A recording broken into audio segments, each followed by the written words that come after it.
Hello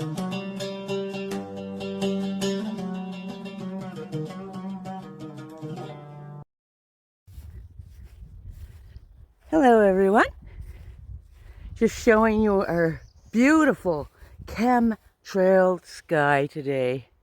Today we're going to be looking into this corrupt system and who has pushed us to get us where we are right now. But first, let's take a look at one of the only people that have spoken out against it, and we all know what happened to him. And we are, as a people, inherently and historically opposed to secret societies, to secret oaths, and to secret proceedings.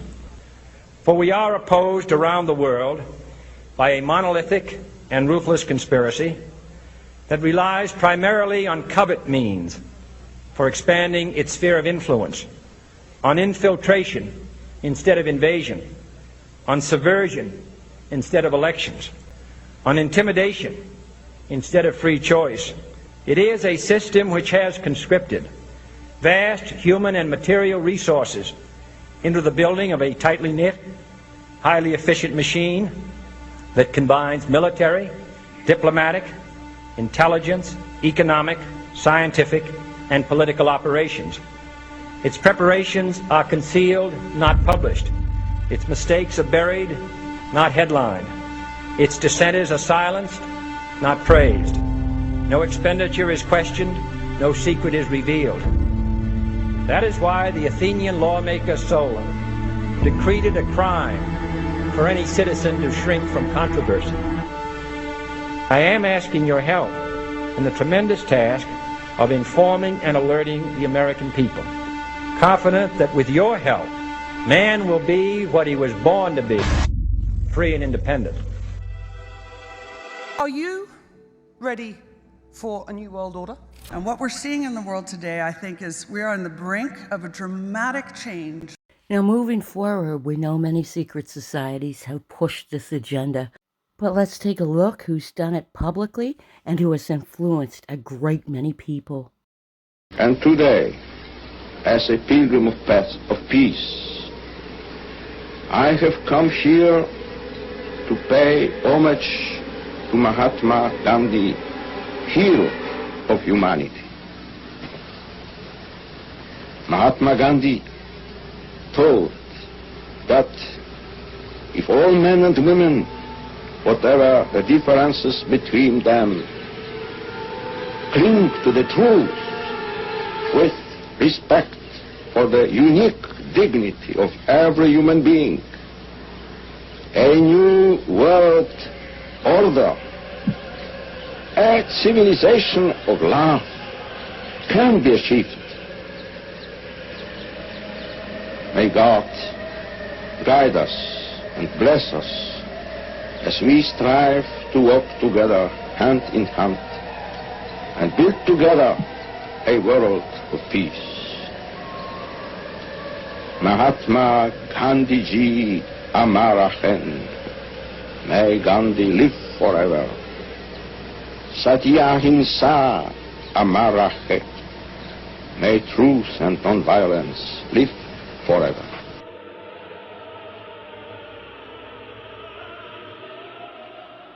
Moving forward, you can clearly tell that Pope John Paul was an imposter, pretending to worship our holy King Jesus, not only to claim his glory, but also the trust of the people, which he led astray, just like this imposter has Francis. But let's move on. We have before us the opportunity to forge for ourselves and for future generations a new world order, a world where the rule of law, not the law of the jungle, governs the conduct of nations.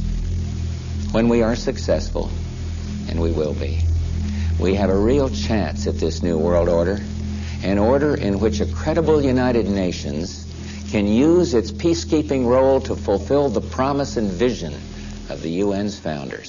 Here in the midst of war, the world's people collaborated in the drafting of a workable international constitution.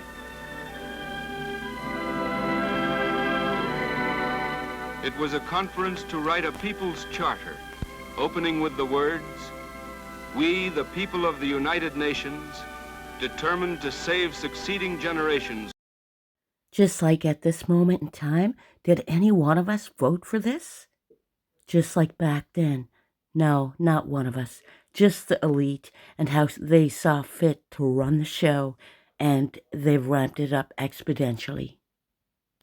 On to the next leader that's taking people to hell. Uomo moderno, adulto, eppure talora debole nel pensiero e nella volontà. Lasciati prenda per mano dal bambino di Betlemme. Non temere, fidati di lui. La forza vivificante della sua luce ti incoraggia ad impegnarti nell'edificazione di un nuovo ordine mondiale fondato su giusti rapporti etici ed economici.